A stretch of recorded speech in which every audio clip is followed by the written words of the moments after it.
Alors aujourd'hui, comme on est tous confinés, je vais vous proposer ma recette. La recette du gâteau battu, le gâteau battu de la Picardie-Maritime. On a tous les éléments, puisqu'on a dévalisé tous les rayons de farine, et c'est l'élément primordial avec les œufs. Donc on y va, c'est parti. Alors Sébastien, pour cette recette du gâteau battu, de quoi avons-nous besoin en matériel et en ingrédients? On t'écoute. Alors si possible un batteur type manuel aussi il peut le faire. Le tout c'est d'avoir en fait un aspect feuille, on peut aussi le faire à la main. Donc là on va le faire avec le batteur. Il nous faut les fameux 250 g de farine. Au préalable en fait on a préparé un œuf entier. Et en fait c'est une recette qui est très riche en œufs, puisque là on va rajouter 6 jaunes. D'accord. Donc 6 jaunes en plus des œufs que tu as mis juste avant. Voilà, c'est ça. Donc là, il y a 6 jaunes d'œufs. On garde bien les blancs. Les blancs, on peut faire une meringue si on a du sucre, si on a dévalisé les supermarchés de sucre. Ensuite, donc justement, on va rajouter un tout petit peu de sucre. Il y en a 175 grammes. 175? Non, 75. 75 grammes de sucre. Voilà. Tout ça, ça va être pour préparer 2 gâteaux battus. On rajoute la levure. Combien de levure? Alors 30 grammes. Il est aussi possible d'utiliser de la levure en supermarché déshydratée. Le tout, c'est de prendre de la boulangère. Souvent, normalement, pour celle qui est déshydratée, on divise le poids par 3. Il y a également les 5 grammes de sel. 5 grammes de sel, que oui. je mets pas forcément parce que moi j'utilise du beurre demi-sel. Ah oui, d'accord. Donc si on utilise du beurre demi-sel, on n'est pas obligé de rajouter la pincée de sel. Le sel va aider à pousser quand même, etc. et à préparer la préparation, mais moi je préfère l'enlever puisque je mets déjà du sel et ça va être trop salé par la suite. D'accord. Ensuite, moi je rajoute quand même un petit peu d'eau parce que sinon la pâte a du mal. Donc là il y a l'équivalent de 100 grammes, 10 centilitres. D'accord. Pour en mettre le minimum. Et ensuite, après tout ça, donc là on va commencer à préparer la détrempe. C'est-à-dire une pâte qui doit être assez homogène. Donc très peu d'ingrédients finalement. Alors c'est les ingrédients, en fait, la base de cette recette-là était de récupérer un maximum, d'éviter le gaspillage en fait. Donc c'était un peu une recette de guerre. Et là, on fait cuire. Alors si on n'a pas de robot, est-ce qu'on peut quand même faire la recette? On peut la faire à la main, hein. Il n'y a pas d'inconvénient à la faire à la main. Le tout en fait c'est qu'à un moment donné cette fameuse pâte soit homogène. D'accord. Donc si on n'a pas de robot et qu'on fait à la main, du coup on fait en même temps sa muscu puisqu'on est confiné mais qu'il faut faire du sport quand même. Exactement, et puis en plus normalement c'est une recette qu'à la fin il faut battre. Il y a les vrais boulangers, etc. qui font leur recette traditionnelle en grosse quantité, certains la battent à la main. Dédicace à Monsieur Fréville de la Picardie-Maritime qu'on peut voir en vidéo sur France 3, etc. Enfin, je vous invite à rechercher sur les réseaux. Là la pâte devient homogène, hein. Avec un batteur c'est très simple.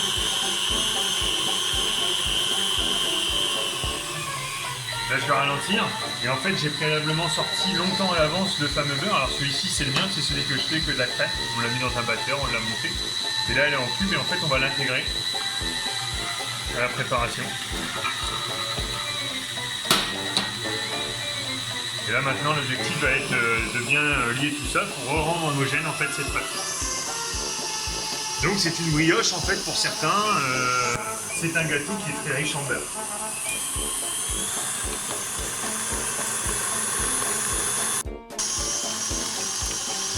Donc là Sébastien, on en est où?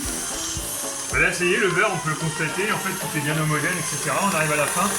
Donc le fait d'accélérer comme ça et d'entendre ce fameux bruit, c'est ce qu'on fait normalement à la main, on remonte la pâte, on la redescend. Donc ça c'est pour les boulangers, quand ils en font en grosse quantité.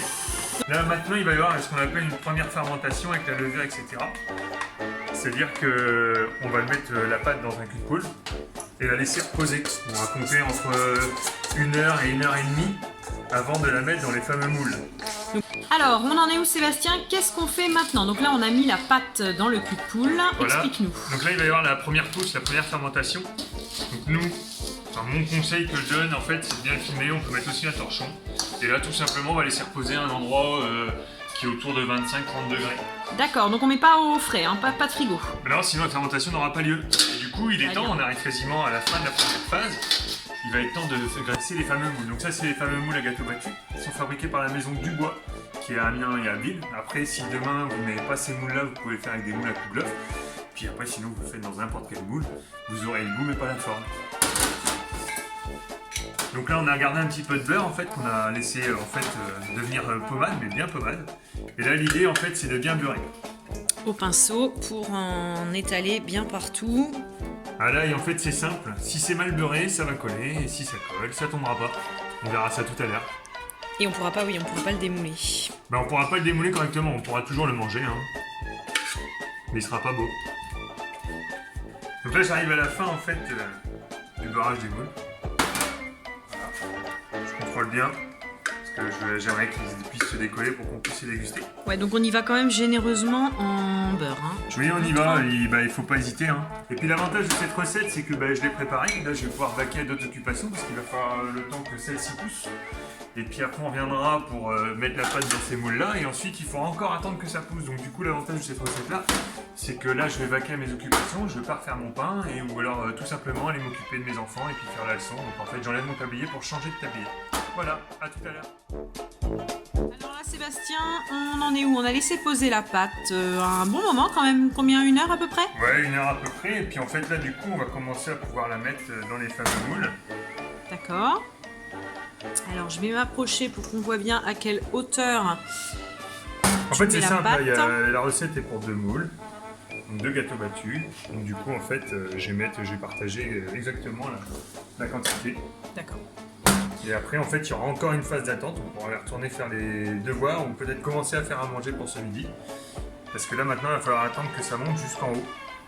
Alors par contre, on ne met pas de pâte jusqu'en haut du moule. Non, de toute façon, il n'y en aura pas assez. Hein. Là, en fait, on est à peu près au tiers du moule. Voilà l'idée.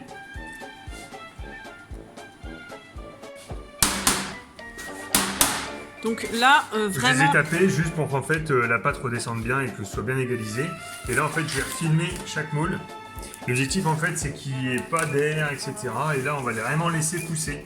On va laisser pousser en fait la pâte qui va faire monter jusqu'à 1 pouce du beurre. Et tout à l'heure du coup quand ce sera arrivé à ce stade là, on pourra les enfourner. Voilà. Ok, donc là, ne soyez pas surpris, on est vraiment sur une quantité d'à peine un tiers du contenant, du moule. Ouais, c'est ça. Et là, du coup, on retourne faire à manger, la popote, s'occuper des enfants, ou faire le pain. Voilà, on trouve une autre occupation. Et d'ailleurs, si on regarde dans le four derrière, le pain est en train de pousser. Ouais, c'est ça. Donc là, ça va être les baguettes qui vont sortir dans à peu près 30 minutes. Voilà. Ok, super. Allez, on se dit à tout à l'heure alors. À tout à l'heure.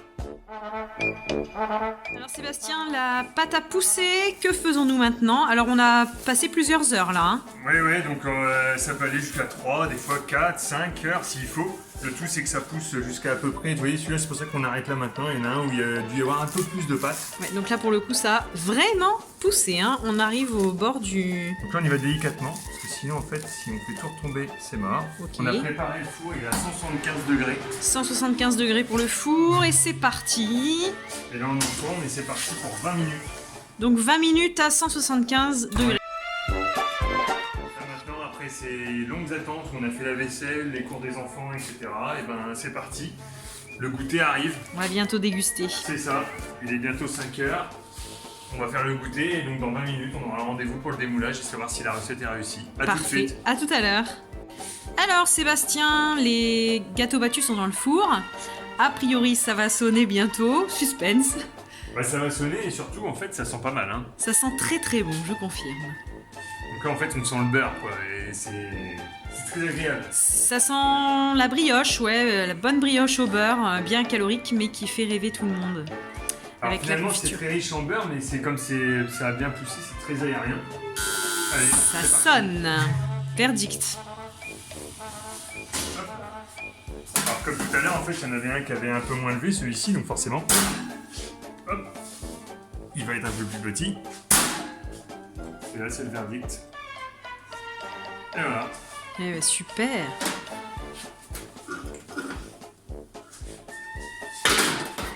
Alors vous n'avez pas vous avez l'image mais pas l'odorat. Je peux vous dire que c'est une tuerie. Voilà, une des spécialités de la Picardie maritime. Alors facile à faire, mais alors par contre il faut quelques heures devant soi puisqu'il faut laisser pousser la pâte environ 4 heures on va dire. Ouais, donc du coup pour tous les abonnés d'Esprit Hauts-de-France, vu le temps qu'on a en ce moment, on a le temps de faire son gâteau battu. Voilà, Exactement. bon appétit. Profitons-en, bon appétit à vous. Allez, à bientôt, ciao.